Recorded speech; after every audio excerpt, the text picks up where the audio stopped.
Professora Figueiredo aqui na área com vocês. Não, meu microfone não está com problema, é porque eu estou extremamente rouca. Mas isso não será um empecilho para a gente dar continuidade aos nossos estudos.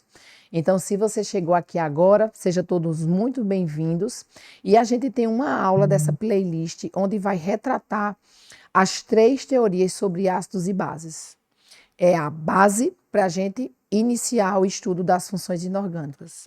Conteúdo importantíssimo para o seu desenvolvimento no estudo da química. Vimos isso em química geral, físico-química e química orgânica.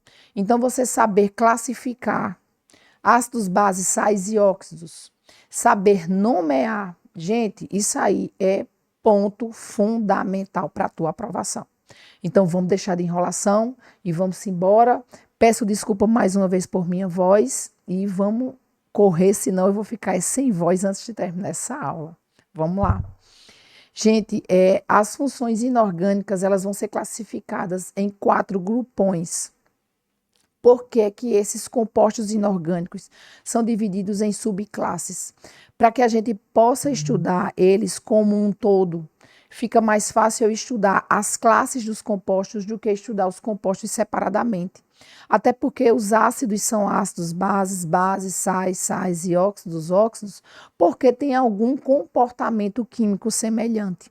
Então, essas substâncias inorgânicas, elas são agrupadas dessa forma. Lembrando que os compostos orgânicos são aqueles que, em sua formulação, têm que ter a presença do carbono. E a gente vai visualizar nos nossos estudos que a gente tem compostos inorgânicos que têm em sua formulação carbono. Então, Figueiredo, deixa eu ver se eu entendi. Para ser orgânico, tem que ter carbono na fórmula molecular, mas nem todo composto que tem carbono é orgânico. Fechou? Então, vamos embora. As funções inorgânicas, elas serão caracterizadas por grupos de átomos neutros ou carregados. Então, vai existir na fórmula molecular um link para você saber se é um ácido, uma base, um sal ou um óxido.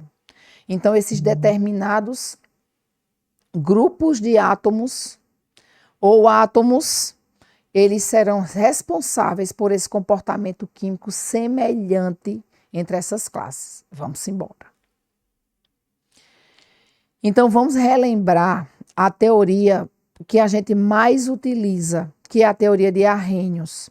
Ela não é classificada como uma teoria moderna, mas é a partir dela que a gente vai nomear e classificar essas funções inorgânicas. Então, não custa a gente dar uma relembrada. Então, Arrhenius estudava as substâncias eletrolíticas, ou seja, substâncias capazes de conduzir a corrente elétrica. E ele percebe que essas substâncias, para conduzir a corrente elétrica, elas precisam se ionizar, ou seja, formar íons, que são os carregadores dessa corrente elétrica, ou se dissociar, ou seja, já existe cátions e ânions na substância e a água é apenas o separador. Então, para Arrhenius, ácidos são substâncias que na presença da água, então só vai existir ácidos aquosos. Eles vão ter um comportamento semelhante, todos os ácidos, segundo Arrhenius. Quando se ionizam, ou seja, quando formam cátion e ânion, o cátion sempre será o H+, sempre. Então, para Arrhenius, um ácido tem que ter em sua formulação o hidrogênio. Então, você já captou essa mensagem. O H+, esse cátion, ele é extremamente instável. Então, ele vai reagir com a água, formando o que a gente chama de hidrônio ou hidroxônio. Fechou? Então, é muito comum, às vezes a gente está lendo uma questão e a gente vê esse H3O+. Aí você vai olhar assim um pouco incrédulo, meu Jesus, o que danado é isso? Então, esse H3O+, é exatamente o seu H+. como esse cátion ele é instável, então ele precisa de estabilidade. Então a água vai lá e venha para cá, formando o H3O+. Então, ó, só para recapitular, ácidos pararrênios são substâncias que na presença da água irão se ionizar. Então eu tenho formação de cargas. Então, ó, acontece essa ruptura da ligação, onde o cátion sempre vai ser o H+, mas você já se ligou que H+ é muito instável, então reage com a água formando H3O+. E o resto é o ânion, é o que não se repete em um ácido, tá?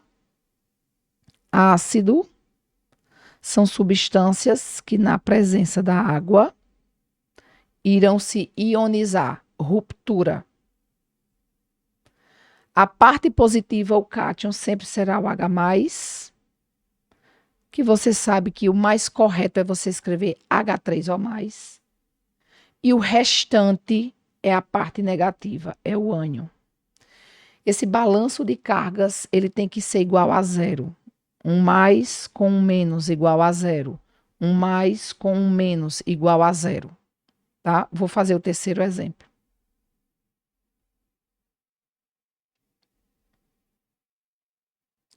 Deixa eu botar o ácido sulfúrico, que é um ácido extremamente conhecido para todos nós. H2SO4, ácido na presença da água, vai se ionizar, se quebra. A parte positiva sempre será o hidrônio. Só que nessa formulação aí do ácido sulfúrico, você está vendo 2 hidrogênios. Então, Figueroa, 2 vezes H3O+. E o resto é o seu ânion, SO4. Qual a carga? Você não tem 2 vezes o hidrônio, então você tem 2+. Então a carga de SO4, que é o sulfato, é 2-. O balancete das cargas sempre tem que ser igual a zero.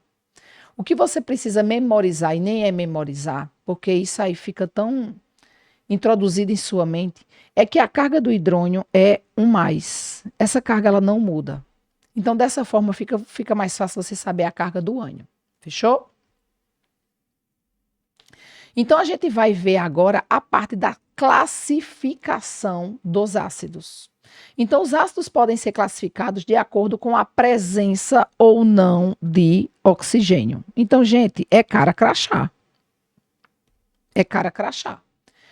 Você percebeu a presença de oxigênio na fórmula? Oxigênio na fórmula?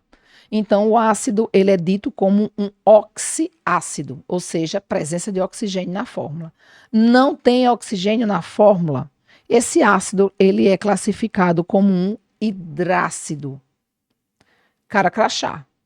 Olhou a formulação do ácido, tem oxigênio? Oxiácido. Olhou a formulação, a fórmula molecular, não tem oxigênio? Hidrácido. Então, essa classificação ela é bem simples. Quanto à presença de hidrogênios ionizáveis, é simples também, mas tem uma pegadinha. Hidrogênios, ou seja, quantos hidrogênios você tem na sua estrutura, na sua fórmula molecular, e ionizáveis. Mas por que esse lance de ionizáveis? Lembre-se que ácidos são substâncias que, quando estão na presença da água, a ligação covalente ela vai se romper e o cátion sempre será o hidrônio, o H+. E o resto é o ânion, tá?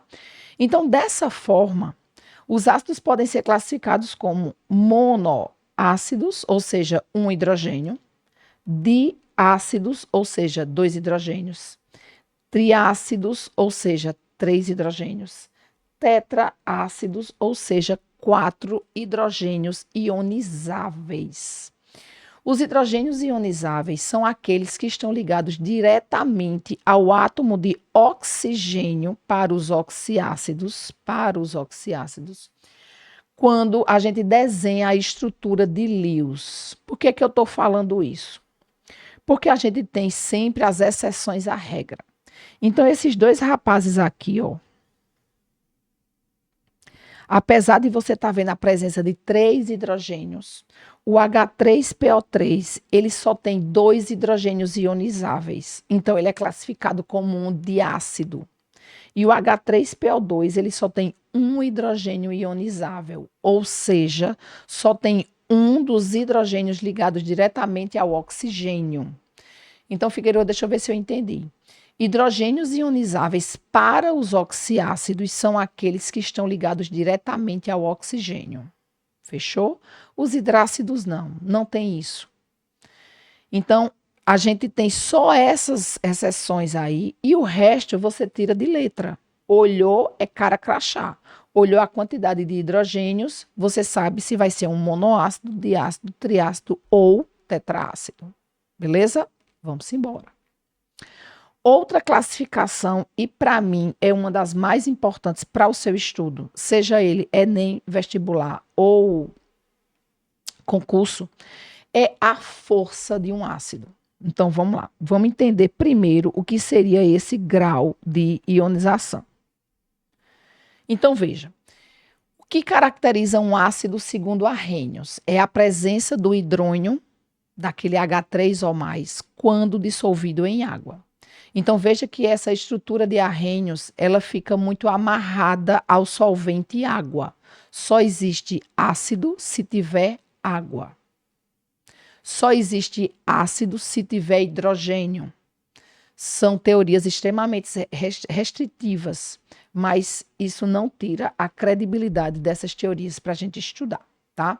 Então, a força de um ácido ele pode ser considerado um ácido super forte, moderado ou fraco. Isso quer dizer que a gente tem uma classificação de acordo com o grau de ionização da molécula. Vamos recapitular. Quando um ácido é colocado em água, existe a ruptura da ligação covalente. Então, aquele H+, o hidrônio, ele vai se separar. O que dá a característica de ser um ácido é exatamente a presença desse cátion. O que faz ácidos serem substâncias corrosivas é exatamente a presença do hidrônio. Então, existem ácidos mais fortes, existem ácidos mais fracos, existem ácidos super fortes. Então, o que vai delimitar, desculpa, gente, um ácido ser forte ou não, é quantos hidrogênios se separaram das moléculas iniciais. Porque, gente, quando você dissolve um ácido em água, não quer dizer que 100% das moléculas vão se romper para que eu tenha a liberação do cátion, do H+. Isso está exatamente ligado à força de ionização. Então, o grau de ionização que é remetido por essa letrinha grega que vocês desenham assim, ele vai medir a extensão da ionização de um ácido ou da dissociação para uma base. Mas não vamos falar de dissociação porque o nosso foco aqui são os ácidos. Então, o grau de ionização, ele é medido através das moléculas dissolvidas, ou seja, quantas moléculas de ácido está na minha solução.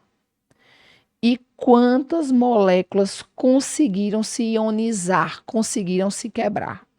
Então, quando você faz essa divisão, os ácidos eles podem ser classificados como fortes, moderados, que são os mais ou menos, e os fracos. Beleza? Então, eu estou falando sobre grau de ionização só para você saber de onde vem o conceito, para você não precisar estar memorizando. Um ácido forte. O que é um ácido forte? Um ácido forte quer dizer que a grande maioria das moléculas conseguiu se quebrar, se ionizar, e eu ter a presença lá no meu meio, na minha solução, do H+, que é o cátion hidrônio. Ele é quem dá a característica de um ácido ser ácido, de um ácido ser uma substância extremamente corrosiva. É a presença desse rapaz. Para os hidrácidos, ácidos fortes são aqueles formados por ânions da coluna 17, que é o que a gente chama de halogênios. Então, a gente tem o ácido clorídrico, ácido bromídrico e ácido iodídrico. Ácido clorídrico sendo o mais forte de todos. Depois o ácido bromídrico, depois o ácido iodídrico. Ou seja, a grande maioria dessas moléculas consegue se separar, se quebrar, e eu ter a presença do cátion na minha solução. Pense sempre nisso. Quanto mais cátion na solução, mais forte é o ácido. O ácido fluorídrico, ele é um ácido moderado. Mas, Figueroa, o flúor não está na família 17? Você tem flúor, cloro, bromo e iodo. É nessa ordem que está lá na família 17. Mas ele é uma exceção. Ele não é um ácido forte. A grande maioria dele, das moléculas não vão se quebrar. Mas ele é um ácido que não pode ser guardado em recipientes de vidro, porque ele ataca o vidro. Então, o chassi do carro, ele é grifado no vidro exatamente com ácido fluorídrico. E o ácido clorídrico e bromídrico, que são ácidos muito fortes, o recipiente para receber esses ácidos são recipientes de vidro, tá? E os demais hidrácidos, eles são todos considerados fracos. Vou memorizar? Não vai, porque você vai fazer uma série de exercícios. Eu sei que você está estudando, então com o tempo isso fica memorizado, tá? Para os oxiácidos, a gente precisa fazer uma continha para saber quem são os ácidos fortes e quem são os ácidos fracos. Então vamos entender aqui essa continha. Deixa eu sair de cena para você visualizar melhor. Então é só você pegar o número de oxigênio menos o número de hidrogênios ionizáveis. Por exemplo, aqui, ó. Você tem um hidrogênio e um oxigênio. Então, 1 menos 1 vai dar o total de 0. Então, se essa sua continha der 0, o ácido é considerado fraco. Aqui, ó, você tem um hidrogênio e 2 oxigênios. 2 menos 1 vai dar 1. Então, quando você realiza a subtração número de oxigênio menos número de hidrogênios ionizáveis e der igual a 1, o ácido ele é considerado médio. Quando você faz a conta, a subtração do número de oxigênios menos o número de hidrogênios ionizáveis e foi igual a 2, esse ácido ele é considerado forte, ou seja, a grande maioria das moléculas irão se ionizar, irão se separar, formando o íon hidrônio.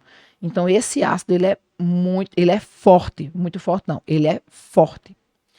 E se você fizer a continha do número de oxigênios menos o número de hidrogênios e o resultado for 3, esse ácido ele é muito forte, ou seja, é um ácido extremamente corrosivo. Obviamente, sempre teremos a nossa exceção à regra. E a nossa exceção à regra será o ácido carbônico, que você utilizando esse macete aí dessa regra, do número de oxigênio menos o número de hidrogênios ionizáveis, seria 3 menos 2 seria igual a 1. Então, ele seria classificado como um ácido médio. Mas o ácido carbônico, ele é considerado um ácido fraco.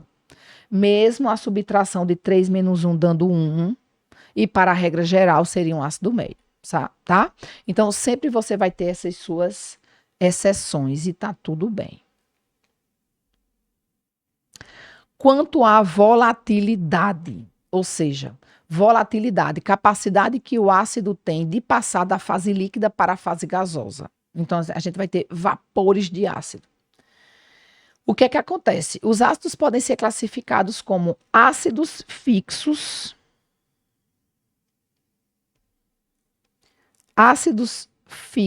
como o nome já está até dando uma sugestão para você, são ácidos pouco voláteis. Então, poucas moléculas irão escapar, se desprender umas das outras e passar para a fase gasosa, tá? Temos aqui alguns exemplos. Figueroa, eu vou memorizar. Você não vai memorizar, sabe por quê? Porque você vai fazer muitos exercícios que eu sei que você está estudando. Então, isso fica na sua mente. Vá por mim.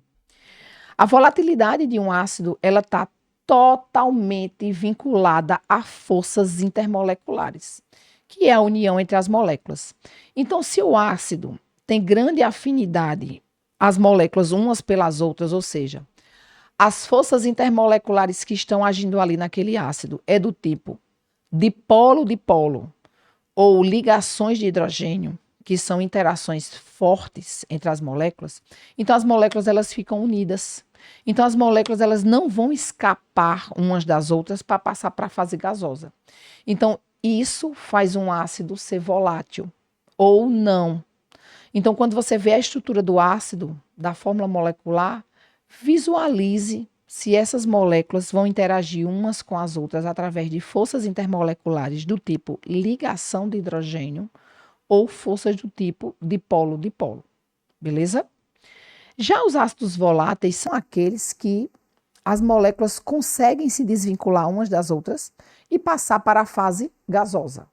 Então, a gente tem o ácido clorídrico, a gente tem o ácido cianídrico, a gente tem o ácido nítrico. Então, essas substâncias, elas têm a capacidade, esses ácidos têm a capacidade de facilmente passar para a fase gasosa. Então, são ácidos que a gente chama de ácidos voláteis. Beleza? Então, vamos embora. Para a gente finalizar essa aula, eu trouxe 2 ácidos para vocês que, assim, é obrigatório você saber do nome real e do nome vulgar deles e da importância que esses ácidos têm para a nossa vida mesmo, para o nosso cotidiano. Então, aqui a gente tem o ácido sulfúrico, que é o H2SO4. Esse rapaz aqui.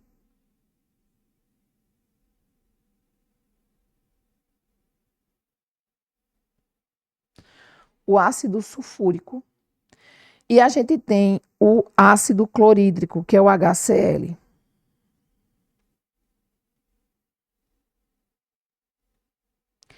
Gente, é fundamental você saber quem são esses ácidos. H2SO4, ácido sulfúrico. HCl, ácido clorídrico. São ácidos de extrema importância para a indústria e para os laboratórios. Então, muitas das reações das práticas experimentais feitas dentro de laboratório vão utilizar esses 2 ácidos. São utilizados em indústria como indústria petroquímica, na fabricação de papel, na fabricação de corante. O ácido sulfúrico, como vocês já visualizaram, é classificado como um ácido forte, mas não é um ácido volátil. Ele é um poderoso desidratante e energético. Ou seja, esse composto, em presença de compostos orgânicos, vai desidratar esses compostos. Então, são ácidos que a gente tem que ter cuidado, inclusive, para manuseá-los. E o ácido sulfúrico, ele ainda é mais importante para a sua aprovação, porque é um ácido presente na chuva ácida. Então, os grandes centros poluídos, a gente tem a presença no ar atmosférico, do SO2, que reage com a água formando o SO3, o trióxido de carbono, o trióxido de enxofre, que vai reagir com a água formando o ácido sulfúrico. Então, em grandes centros urbanos e centros industriais, a gente tem a ocorrência da chuva ácida, e a chuva ácida é exatamente, a gente tem na composição dessa água também a presença do ácido sulfúrico. Então, fica mais uma dica aí para vocês sobre ácido sulfúrico, é o ácido presente na chuva ácida. E o ácido clorídrico, que é muito conhecido como ácido muriático, a gente utiliza nas nossas casas para fazer aquela limpeza pesada, né? Ele é um ácido impuro, ou seja, não é aquele ácido onde a gente utiliza, por exemplo, para reações químicas dentro do laboratório. A gente vai utilizar na indústria. O ácido muriático é um ácido impuro. Então, é um ácido que já está extremamente diluído em água, por isso que a gente consegue fazer a utilização dele nas nossas casas. E é interessante a gente saber essa nomenclatura. Ácido clorídrico é o ácido puro. O ácido muriático é o ácido impuro, é aquele que a gente compra no supermercado para fazer a utilização nas nossas casas, tá? O ácido clorídrico também ele é encontrado no nosso estômago. Então, é ele que vai realizar a desidratação desses compostos orgânicos que a gente come, que é exatamente a comida. Então, a gente, quando está com uma acidez muito grande no estômago, é porque a gente está com uma grande produção de ácido clorídrico. E lembre-se que a questão de acidez, de um ácido ser ácido, de um ácido ser muito ácido, é exatamente a quebra da ligação e a liberação do cátion H+. Lembre-se daquele lance lá de grau de ionização. Então, isso aí vocês não podem esquecer nunca, jamais. Então, se você chegou até aqui, eu vou pedir a você que deixe o seu joinha, que se inscreva no nosso canal e deixe qualquer comentário. Até a próxima!